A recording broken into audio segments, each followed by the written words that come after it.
Gumatay ng dalawang guardian to, si Gadil saka si Aaron John Wico. Cañete speeding through the lane. Gets the foul and the basket. Aaron John Wico versus Jerry Cañete, and that time This N one play, of course, is brought to us by Spark. Yes, to learning and development.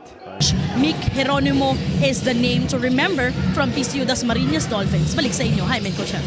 Maraming salamat. That was Daphne Cristobal with that report. And certainly Mick Geronimo making a name for himself dito sa ating UCAL. Although it was Anaba getting that end one.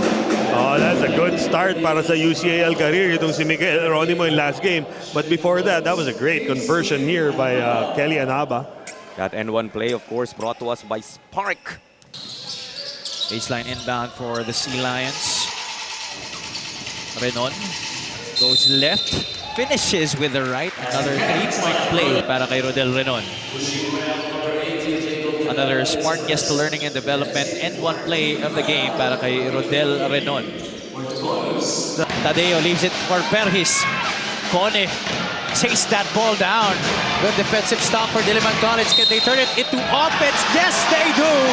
Leonard Maranya able to finish plus the foul. This is another smart yes to learning and development and one play here in the third quarter para sa Diliman College.